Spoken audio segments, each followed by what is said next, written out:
I think you're on mute, Susanna.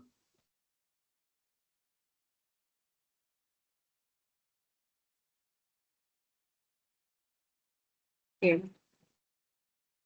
Hello, everyone. I see Ed, Junie, Paul, Tony. So, how are all of you? If you could unmute yourselves and tell me a little bit about why you're here, that would be great, and where you're from.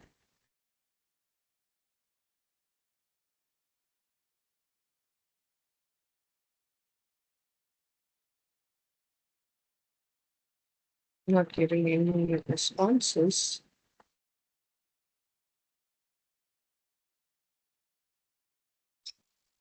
I I guess I'll stop there. But I would like to say that if at any point any of you would like to say something, or if you feel more comfortable introducing yourself in chat, then that would be lovely. So I'm Susanna. I'm from India, and this is my first webinar. It's called Stop Serving Cold Tofu: How to Cook Up Content That Attracts, Nurtures, and Converts. And I would like to preface this by saying that this is not a sales webinar. And we would also like to acknowledge the traditional custodians of the land on which the office of UR Digital stands. And here's a little bit about UR Digital. And do not worry, you will receive a copy of the slide deck. And oh, wow, I told you are an AI assistant. It's very nice to meet you. And thank you for attending my webinar. So that's a little about me. I have 5 years worth of content writing experience. I am currently reading my 50th book of the year. I am a big fan of Celine Dion and the Eagles. I love forensic science and theology. I used to translate from French to English and Spanish to English for Prison Insider. I love personality typology, especially MBTI and Enneagram. I had a sweet cat, and he's now gone to heaven, and his name was Francis. I'm the proud daughter of a single mom, and that is Francis. I dedicate this webinar to him. So it's question time now.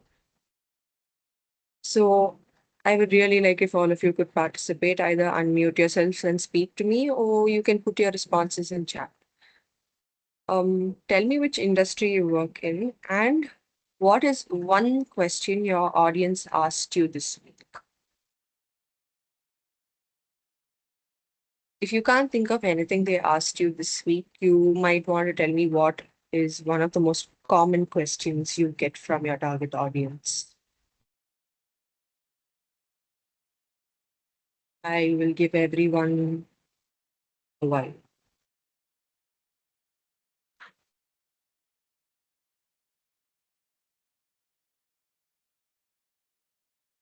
Thanks, Ed. That's completely okay. I hope you find your audience soon.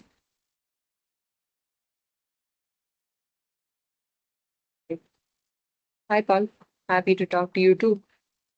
Did you want me to say it verbally, or did you just want me to type it out? You are welcome to say it verbally. Okay. Well, so I run a platform called Gather More Reviews, and a common question that I get asked is how can I get more reviews for my business? Okay. So, how can I get more reviews for my business? Okay.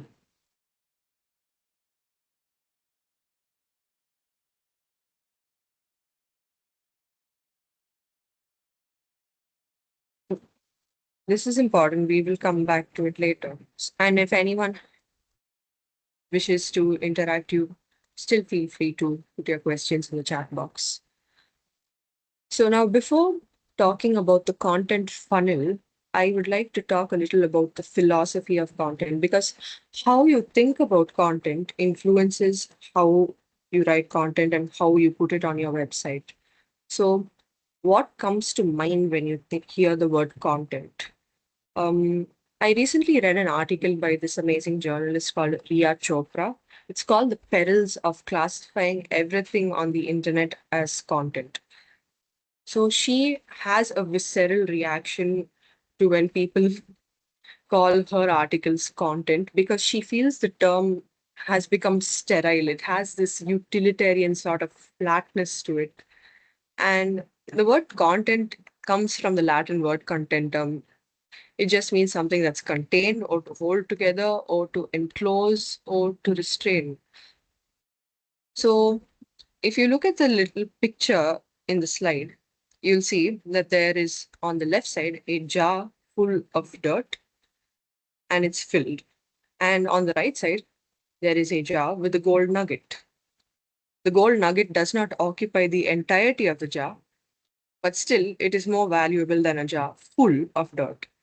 So the point being that the quality of what you put on your website should always take precedence over the quantity of things you put on your website. Otherwise, it's just filler and fluff. So when you write content, the purpose and the aim should not just be to fill up your website. So you should treat content like the essential substance that it is. So what does content mean to you? That is a question to think about. And a lot of the time now, given that this is the era of AI, we are drowning in content fluff. Like articles that contain 100 words, but maybe just have 150 words of meaning, of substance. So my tips for you in that regard would be focus on value, not on volume. These are 4 mistakes that people make when writing content is that they focus on volume. And then content inflation, puffing up your website with articles that are meant to meet a quota. For example, you are engaging an SEO agency and they give you 10 articles a month. But those articles do not really have any substance. They are just being written to fulfill a business transaction. And then treating content as a commodity, just as, a disposable resource, something that you have heard is good for a website to have, but it is a strategic asset and should be thought of as such. And then filling the space mentality, that is using content just to occupy the page, but not understanding the aim and the purpose, the goal of that content. So what is the right way to write content on your website? The first thing you need to keep in mind is intention. You are not filling a page for the sake of fullness. You are writing with the intention of reaching somebody. The second is connection. Each page, whether it is a core page, like the home page, the About Us page, or even the contact page, or a blog, it should make a specific person feel understood. And then progression. No page should exist in isolation. It should naturally lead people to other pages. Okay. So let's put the fun in funnel. So on this page, you see that there are 3 images. The first, you see a lady standing on a footpath, and there is a chalkboard advertising warm pumpkin soup on a rainy day. I don't know what the weather is like in Australia at the moment. So, but you see this lady, she's cold and she wants to feel warm. So this chalkboard, it names her feeling, and naturally now she's pulled closer. And then she goes inside the cafe. She scans the menu and she has some options. There's warm pumpkin soup, there's salad, there's toast, and she makes a decision. She compares these options and decides what to eat. And then she places the order, and then the order is handed to her with a bowl, spoon, and finally the bill. So now we get down to the technicalities. So TOFU is the awareness stage. This is a stage where the feeling of your audience is recognized, it is acknowledged. So it answers a question acknowledges their curiosity, but there is no pitch. So you move on to the next stage from there, which is middle of the funnel, consideration or evaluation. This is where you lay out options and help them choose between those options. So you give them those options clearly, show them the trade-offs, and then they get to pick. And then you move to the bottom of the funnel. This is where they make a decision and they are impelled to take an action. So this stage commonly includes, offers to book a call, invitations to undertake a trial, etc. Okay. So remember the question, how can I get more reviews for my business? And then Pulkit's question, why does SEO take so long? Now, hearing what you've heard, what do you think? Is this question a top of the funnel question, a mid funnel question, or a bottom of the funnel question?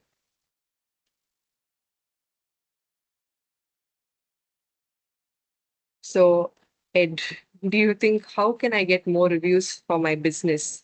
Is that a top funnel, mid funnel, or bottom of the funnel question?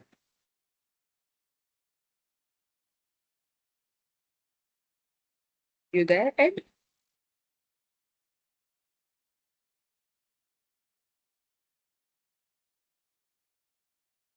Yeah, Pulkit. Yes, the question, why does SEO take so long?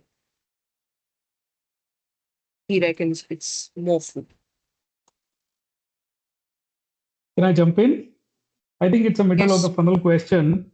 I think it's a middle of the funnel question because what happens is that they are considering the possibility of SEO, but they are unsure why is it taking so long. So they want some understanding. They want to learn more about why does it take so long, rather than okay, let's do it. So that's why I think it's a middle of the funnel question. Thank you, Pulkit. I really appreciate you jumping in there. So, all of you are in a webinar right now. Have you ever thought about where in the funnel you are right now? So, what was your journey to get to this webinar? The top of the funnel would be probably someone you trust told you about this event, or you've been looking at articles on funnel stages, or the summary of this webinar acknowledged your pain points, and then you registered. And now you're in the middle of the funnel where you're evaluating my approach, and you will decide whether it's worth considering or adopting. And then bottom of the funnel, we are not there yet. That's where you decide if you want to download my funnel recipe card or you decide to approach us in the near future. So now let's do a little exercise. Are any of the attendees of this webinar into Pilates? I mean, you can raise your hand, you can type in the chat box.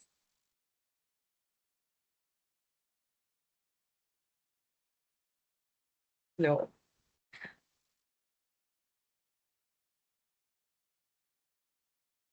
Okay. Okay. Unfortunately, I have chosen a Pilates brand to do this little exercise. So I've named, okay, Pulkit hates exercise. This brand is called Flow Pilates. They offer an app, live classes, and a premium mat. So what we are going to do for Flow Pilates is we are going to map top, middle, and bottom of the funnel articles. Okay, fair recommendation from Paul. And as bonus content, you will get to see how there is a funnel inside the funnel, plus a few comments on internal linking and schema. So you see this pretty girl on the left. This is your customer. It's always better when you write to think that you are writing for a particular person And that is exactly what Pulkit told this complete introvert. Think you are having a one-on-one conversation with someone. And right now, since Ed's camera is on, I feel like I'm having this conversation with him. So this is Eleanor. She's 34. She's a marketing manager. And she struggles with low back pain. And she has bad posture, which she calls aggressive lounging. And there are a couple of other things about her that might not be necessary for you to know when you write the blogs. So, TOFU, what would that look like for her? So, Eleanor, at this stage, she's experiencing a pain point, and that pain point is pain. And she's seeking a simple answer, a definitive answer. So, she's looking at solutions at a very superficial level, but she hasn't committed to a method. Pilates, yoga, physical therapy, Cairo. So I've created this matrix, and it might be a little difficult for to read at the moment, but this is Eleonora Tofu. She has a pain point, which is lower back pain, and she has a goal, which is to find a low impact fix. Her mindset is curious but skeptical. And what article does she see on the Flow Pilates website? Beginner Pilates for low back pain, causes, fixes, and a 15-minute routine. And what is the impact of that content? Finally, someone explained this. So, next time you write articles at any level of the funnel, it would help if you could use a matrix like this to understand your customer better. And then we move to the middle of the funnel. So, Eleanor has read some top level articles on Flow Pilates website, and now she's convinced that Pilates is the solution to her woes. So she's going from what is my problem to which solution or provider is best for me. Now she's comparing options, and she's willing to exchange contact information for tools that help her decide. So how many of you know what a lead magnet is? Could you raise your hand or type yes or no in the chat?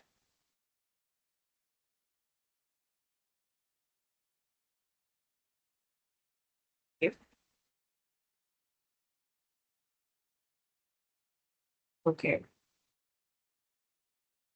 So Paul says yes and Ed says no. Okay, for its benefit, a lead magnet is any asset or resource on your website that you offer to a customer in exchange for valuable information from them, which is mostly their contact information, their name, their number, their email. And you will see an example of this eventually. And so we return to the matrix. Now, Eleanor still has the pain point of low back pain. Now her goal is to choose an app or a program that offers good instruction and provides value for money. And now her mindset is intentional and comparative. And what topics on Flow Pilates website would help her at this stage? So it would be an article that compares Pilates programs on various apps. And what would be the impact of that content? The impact is that her trust is deepened. If the comparison feels honest, that is. And then, of course, please remember that Eleanor is not moving through these stages as quickly as I'm moving through these slides. Convincing a customer to take an action, especially in certain industries, is a long game. So at the bottom of the funnel, Eleanor is informed. She has all the information she needs. She has test-driven Flow Pilates. She's happy with what she sees. And she's now ready to make a purchase decision. She is ready to spend money. But what does she need? She needs that final push of confidence. And she needs a direct, immediate way to commit. Now, what does that look like? That could look in a blog, that could look like a concluding paragraph that gives her all the reassurance she needs that this is right for her, and a convenient way to take the desired action, whether that is signing up for a class, buying a mat, or downloading a resource. Now, here's the matrix again. Now her pain point. I mean, she still has the pain, but now she's concerned about the quality of the classes on floor Pilates, and she's wondering if the instruction will address her back issues. Now she's just been reading content and looking at free resources, free content available on the website. But she does not have a foretaste of what the classes will be like if they are worth spending money on. Now her goal is to commit to a subscription or a package. Her mindset, she's decisive, but she's also cautious. She needs proof that whatever Flow Pilates is offering will work for desk workers with back pain. Now, what assets does she use? She uses a CTA button to join a free 20-minute class and reads customer testimonials. And what is the impact of these assets? Her commitment is secured. She feels reassured because the live class shows you a real-time no-risk demo. So she subscribes. So if you were to sum up each funnel stage in a sentence, the TOFU stage would be recognition. You're saying to your customer, I see your problem and I can explain your problem clearly. Then the second is middle of the funnel. That is clarity. You're telling your customer, here are your options, the trade-offs, and how to choose. Then the bottom of the funnel. That is momentum. You're telling them you're safe to act. Here are the things you can act on. In the case of Flow Pilates, here's the trial, the demo, here's the specs, and here's the proof.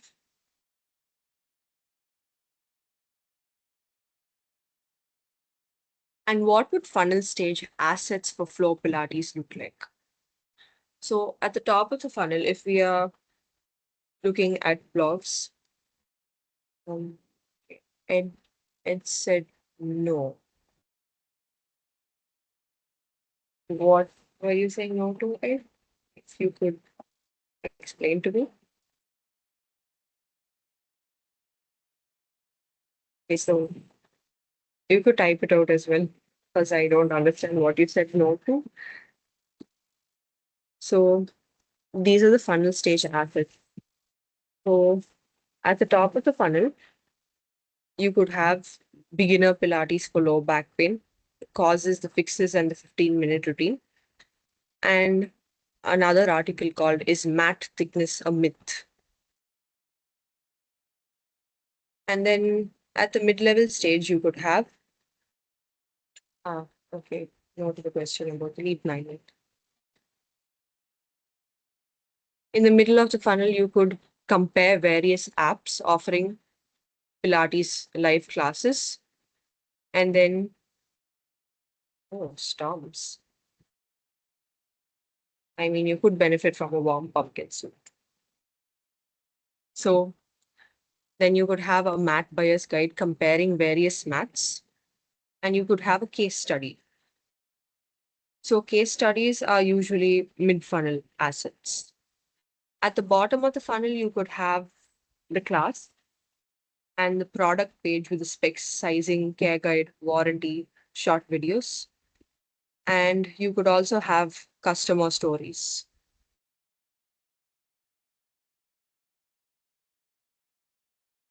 And then, now we've been talking about articles being either top or middle or bottom of the funnel. But even within each article, there is a funnel progression. If you write a blog, okay, never mind blogs either.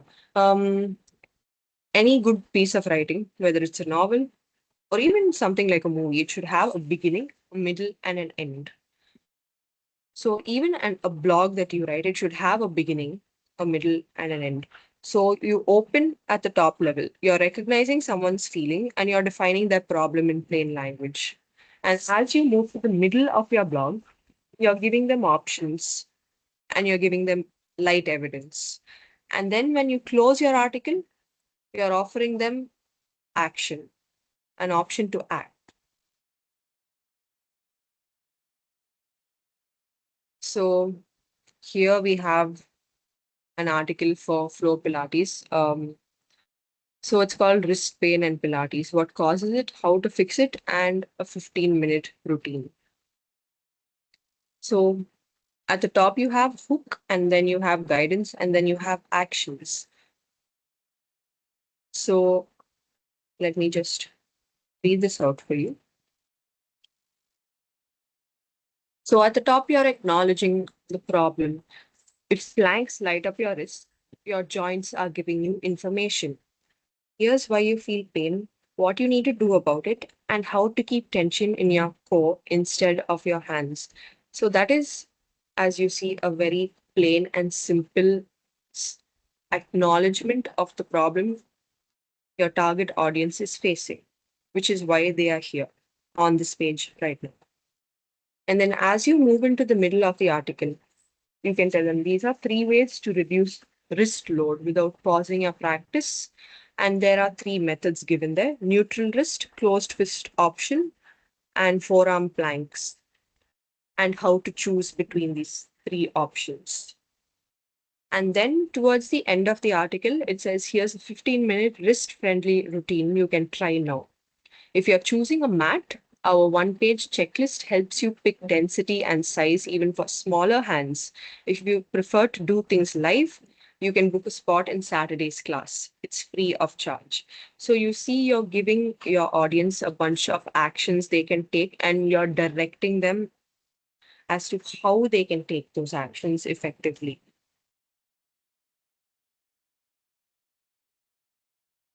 So, what are some best practices and things to avoid at each stage? So the best practice for TOFU is to lead with the human problem. So always remember that you're writing for humans, not machines. So follow the KISS principle. KISS means keep it simple, stupid. I mean, that can sound condescending, but the whole point is, um, if you can say something in 10 words, don't use 20. Um, if you want to sound Shakespearean, you should probably avoid it and sound more pedestrian, if that means you can reach someone better. And then plain English explanations, definitions, quick wins. Then simple visuals and intuitive formatting. What does that mean? Some people are visual consumers. Walls of text definitely look intimidating to some people. I'm sure this slide probably looks intimidating to some people. So your blog should have simple visuals and intuitive formatting. It should naturally guide the reader from top to middle to bottom. And then add some light credibility, a little bit about the author, the person who wrote this. And then you can link to relevant resources and a low friction mid funnel asset. So the goal is to get people to move from the top to the middle to the bottom. So top funnel assets should ideally contain links to relevant mid funnel assets. And then put accessibility first. What accessibility means for your audience depends on who they are. So, so it would be ideal to do a little research about your audience and understand what accessibility means to them, and then implement that on your website. And at this stage, you could measure saves, return visits, completion rate, branded searches, etc. And things to avoid. At the TOFU stage, it is not ideal to pitch or fire pop-ups 2 seconds after the person has landed on the page. Give me a minute, sir.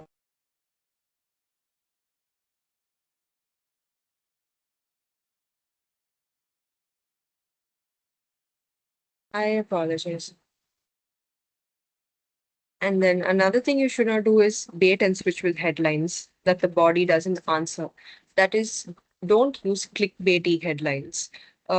Because this is a stage where you're acknowledging someone's problem and you are trying so hard to build trust and build rapport with them. So if you give them clickbaity headlines and if the content does not fulfill what they are searching for, they will lose trust in you. And this is not a stage where you want them to lose trust in you. Then, don't use fog words or abstract promises. Be specific and demonstrable. So, don't be jargony, especially if you are in an industry that relies heavily on jargon. Do not be jargony.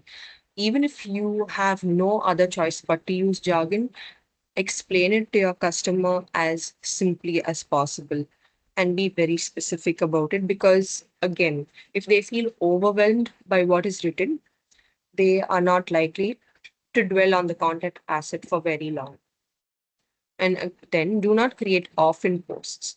An often post is a post that does not have links to any other page. So this is not ideal because every piece of content exists in an ecosystem.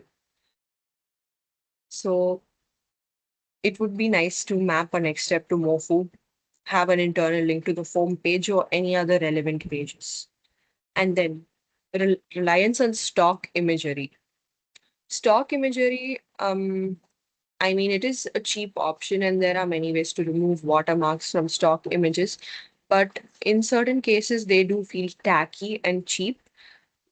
And sometimes they could deter customers from engaging further with the brand because they might labor under the impression that not much effort is put into creating original content, and images are part of your content. And also do not have walls of text with no structure because this is a crucial stage. You're trying to get them to move to the middle. So even if the substance of your article is good, if your formatting is is intimidating, that would also deter people from lingering very long on your page. And then at the middle of the funnel, this is where people are making choices. They are evaluating options. So the best things to do at this stage of the funnel, tell them what you're helping them choose. Are you helping them choose between Pilates and yoga? Are you helping them choose between different exercises for wrist pain or for back pain? So tell them clearly what you're helping them choose and why it's important. And if you're comparing, for example, you're doing a listicle. So if you are evaluating the best SEO agencies in Australia, and that is my industry, that's Pulkit's industry, we need to compare fairly. We need to state our criteria for ranking and also our scoring method because it would be unfair just to put ourselves at the top for the sake of SEO, but and put other people at positions 2, 8, 10 without stating explicitly how we are comparing them. And then to add visual interest, you could have matrices, comparison tables, calculators, checklists, and even offer short webinars and lead your audience to case studies.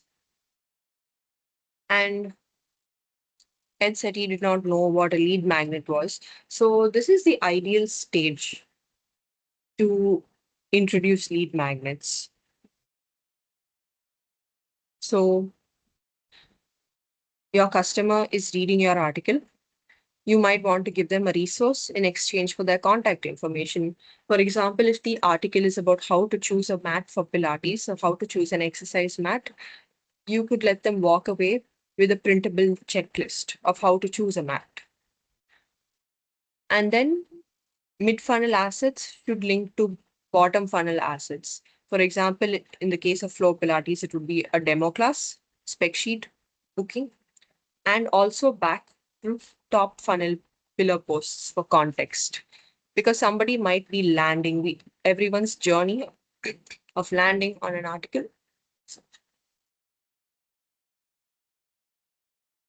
is different. So somebody might reach a mid-funnel post before they reach a top of the funnel post. So you want to direct them back to the top funnel pillar if they have missed the context and they might benefit from reading that post first. But if you want to move them along, you could also include links to bottom funnel assets. And here you can measure downloads, replies, bookings, and the scroll time on comparison tables and assisted conversions. And things you should not do at this stage is publish comparisons that only crown your brand. Like I explained, if you are ranking SEO agencies, and we want to put your digital at the top, we would have to have solid reasons and proof for doing that. And then do not hide pricing, specs, or limitations in footnotes. And don't push a trial before the decision criteria are clear, because the audience should not feel like they are being sold to. You should not aggressively push your product on them. It should feel like a natural decision. They should feel like they arrived at that decision themselves. And also don't over collect data for a simple download like a lead magnet, um, a name and an email, and probably their phone number are enough. And then the bottom of the funnel, best practices. Now this is important because you've brought them so far. Toolkit says many CRM softwares use this trick. I agree, people want to be sold to, but they do not like to be sold to. Exactly. So make them feel like they are making the decision themselves.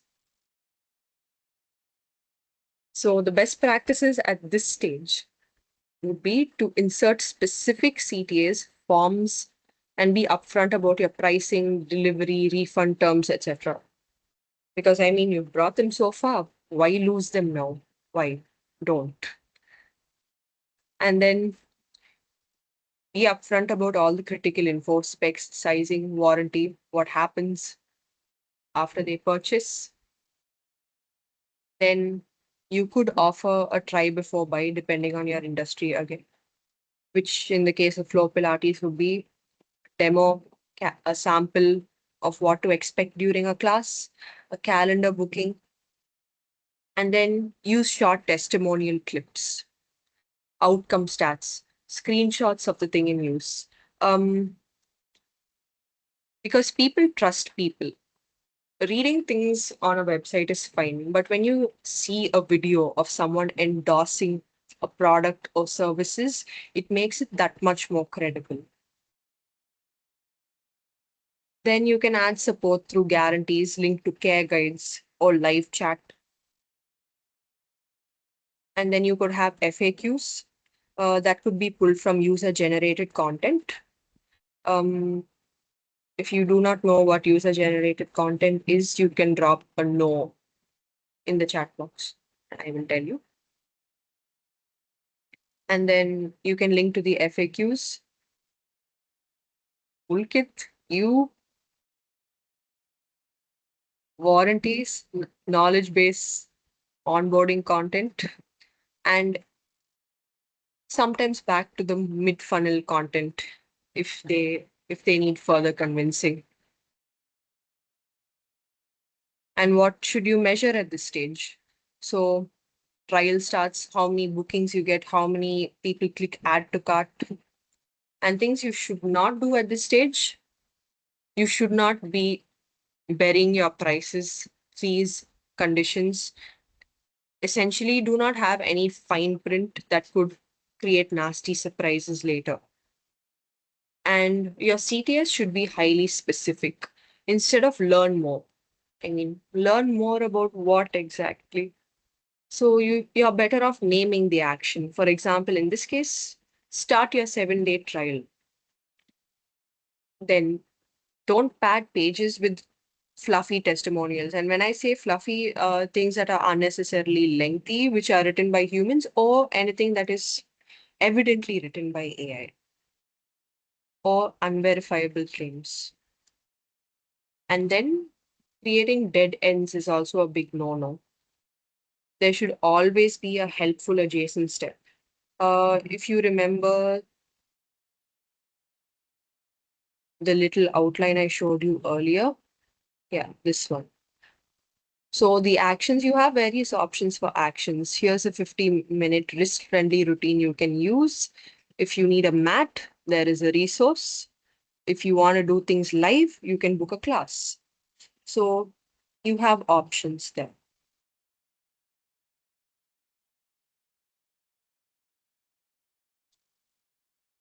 And then there are certain technical considerations you might want to address, like your page speed, errors in your forms, broken links.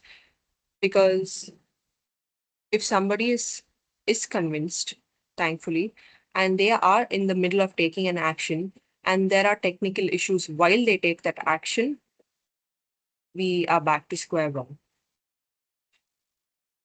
And then now that you hopefully understand the funnel, you need to make your site make sense. So now, Pilates, you need to plan your topics. So not one of keywords. You need to take your keywords, sit with them, analyze them, and group them into clusters so that your website does not feel like a scrapbook and it feels like something that is intentional. And then you need to build clusters around your central entity. So in this case, the core topic is Pilates, and then we have identified some subtopics that are technique, equipment, programs, body parts, like whether it's wrist or the lower back, etc., and postpartum. And then what we do is we give each cluster one pillar.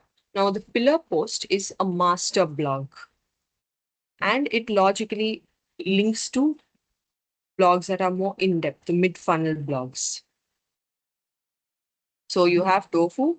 Your pillar post will be TOFU. You might also have a couple of other TOFU blogs that deal with surface level queries. And then you have supporting posts. These could be mid funnel and bottom funnel. So the idea here is to create an ecosystem, to create top funnel blogs that link to mid funnel blogs, and those mid funnel blogs should link to the BOFU blogs and back to the TOFU blogs. So they are all one big happy blog family.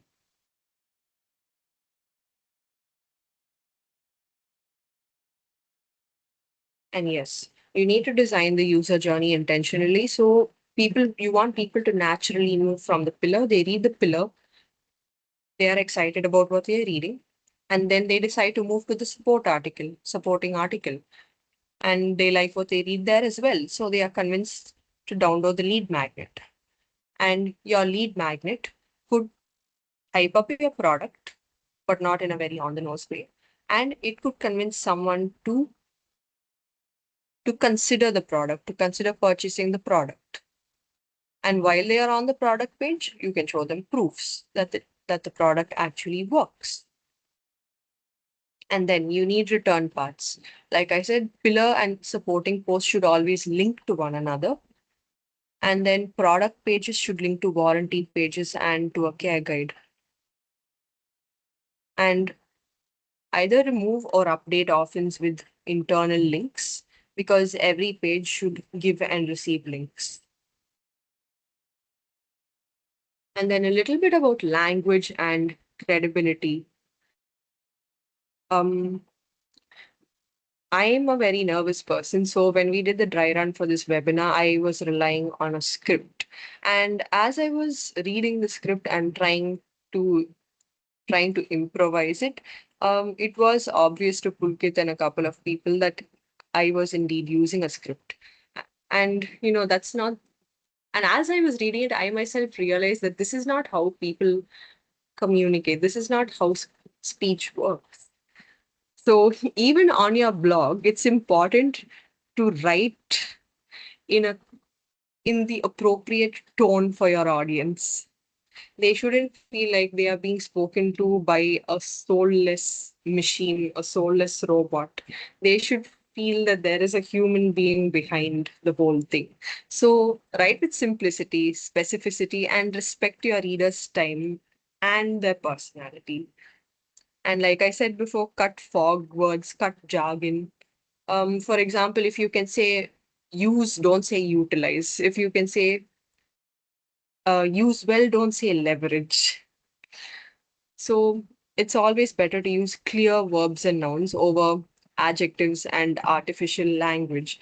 For example, saying that something is life enhancing. What exactly do we mean by life enhancing? How exactly does it enhance your life? So you should prefer to show rather than tell people things. And to build up credibility, we have a client in law, and all their blog articles were attributed to the web developer. And if somebody comes to a law website and sees that a bunch of legal articles were written by a web developer, um, that's not a good look for them. So what Pulkit did is he went in and changed the authorship of the articles to the lawyers, obviously. So the family law articles were written by the company's family lawyer, and the employment law articles were written by the employment lawyer. So that might sound like something very, very small and trivial, but trust me, it's not. When they see that the person who wrote the article is someone with authority, experience, it makes a world of difference. And if you visit articles on usually these medical websites or certain journalistic websites, you can see that this article was written by someone and also fact checked by someone. So if that is a feature that is necessary for your blogs, you can add it as well. And then how to get help. Be very clear about how they move on to the next step or how they reach out to you. And the next tip is to add small tables, checklists, bullet lists, or images when they beat paragraphs. If you think an infographic, a table, or a bullet list would do the job better than a paragraph, use it. So, this is a 6-step sprint that you can use. So, your first step would be publish the pillar post. Now, this is for Flow Pilates, the imaginary brand that I created. So, first publish the pillar post on lower back pain and then 2 supporting articles. And all these articles should link to one another. Second, Flow Pilates can launch their 7-day plan with a simple landing page. And these 3 articles, the pillar and the supporting posts, could say, we have a 7-day plan.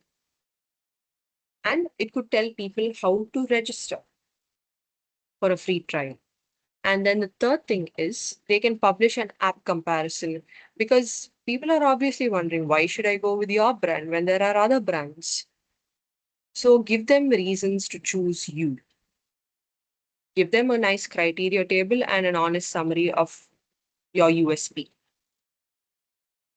Then the fourth thing Flow Pilates can do is they can run the classes and add the replay and the transcript. So I know Pulkit records all these webinars, and I think he keeps them somewhere. Do you, Pulkit? Yes, we have a copy of all the webinars. Yes. And the great thing about this is that even if people do not attend the webinars and are not convinced about attending the webinars, they are not here for whatever reason, they can see snippets from the webinar and they can decide if it's worth their while. So even in Flow Pilates, they can run 20-minute classes and they can film the cohort and they can add a little snippet of the video to their live site so that people get a foretaste of what it's like. And then the next thing is they can ship their mats with the specs, sizing, care, warranty, and add knowledge base entries. And then link the cluster, add FAQs from questions their users ask. And don't worry, you will get a funnel recipe card and you could probably replicate this. Yes, so the next thing is obviously you will receive the funnel recipe card after this webinar. within the next 24 hours, I hope. And then you can start the 6-step sprint for your website. And then an important announcement, you are invited to join UR Digital's Facebook community. Right? And then you can follow us on LinkedIn and Facebook. And then you will receive an email from us, which will contain a link to this recording, plus the slide deck and a survey.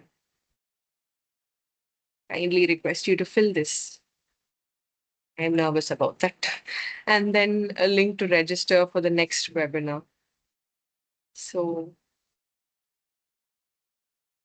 Q&A, does anyone have questions? So Pulkit said he does not know what user-generated content is. And of course, I believe the SEO director when he says he does not know what user-generated content is. So for his benefit, I will explain it to everyone.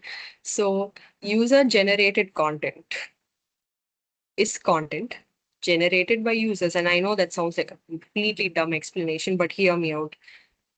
This could be things people type online, like Reddit posts, Quora posts. This is user-generated content. Anything written by your ideal audience that you can repurpose. It could be the keywords they type into the search engines. For example, we work for an industry that rehabilitates in a sense, gives job opportunities to people who have experience with the criminal justice system. And the questions you get there are, gosh, they are interesting. And we use those questions to write our blogs. And one of the queries we got, this is something someone actually typed into a search engine. What jobs can an amputee with a criminal history get?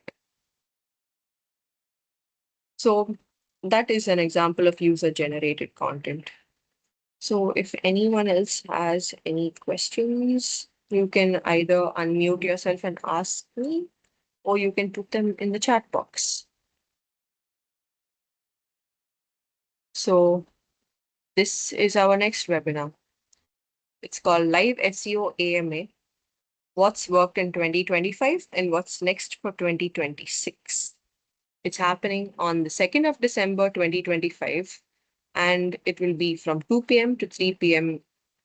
AEST. And fortunately, your speaker will be Pulkit and not me. So I would like to thank the people who are here. Thank you for joining and being merciful to me, because this is my first experience delivering a webinar. And Can I just add something? Well done, thank Susanna. you for your participation. Well done, Susanna. Thank you everyone for coming in, and thank you everyone for coming in and your support. I see some friendly faces in the room, and some people I don't know. I did my first webinar 4 years ago, and I prepared for it for like 45 days, and I was sweating in the room like anything. So Susanna has done much better job than me, and it's only onwards and upwards from here. So it's perfect. Thank you everyone for your support. Let me tell you something about people who don't know much about Susanna. Anything that we put out is something that either Susanna has seen or she has approved. Otherwise, it does not go out. I don't do content anymore. So I trust her content decisions blindly. Stop laughing, Paul. I see you. You've got your camera on. But anyways, thank you again, everyone, for joining. I look forward to seeing you next month. I think it's going to be a very exciting webinar next month, because I'm going to be, when I send this thing, the recording out tomorrow, there'll be a link where you can actually submit your own questions, which I will be answering them in the webinar. If nobody decides to submit a question, we are going to summarize all the questions that we've heard in 2025. And I'm going to answer all of those questions in that webinar, and my predictions for 2026 as far as SEO, AI, answer engines are concerned. I think that will be really beneficial to take it from an actionable steps point of view, because one of the things a lot of people ask me or ask us is, how does this information apply to me? How does this information apply to my business, to my website, to my industry? And breaking it down and citing them as individual examples specific to very specific industries, it allows them to give perspectives. Even though, like, for example, we spoke about, or Susanna spoke about flow Pilates today, I think it's the understanding of, we can relate to it, that, okay, whether it is a gather more reviews, or we had Tolu come in, which is an e-commerce brand. Then we've got Sandra, we've got Shaji, we've got a couple of other guys, Magda, Ed was there earlier. So the whole idea is, how can I actually take this information, break it all apart from my business point of view? What does my TOFU look like? What does my MOFU look like? What does my BOFU look like? Or awareness, consideration, whatever you want to call it. And ultimately, one thing that I can tell you, from my 20 years in the industry, is that one thing that I've seen not changed in the last 20 years is good quality content.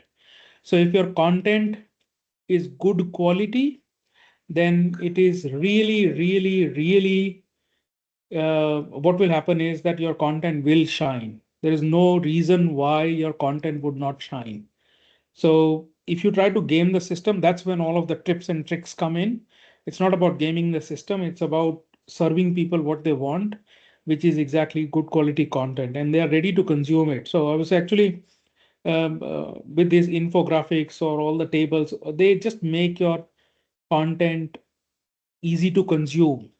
So having content is important, but making it findable is even more important, because if nobody can find your content, then it's not going to work. So anyways, in the interest of time, thank you, everyone. Thank you, Susanna. Well done. And thank you for your support. Everybody who came into the webinar and for spending that time. We look forward to seeing you next month in one of our webinar outings. Amazing. Enjoy the rest of your afternoon, guys.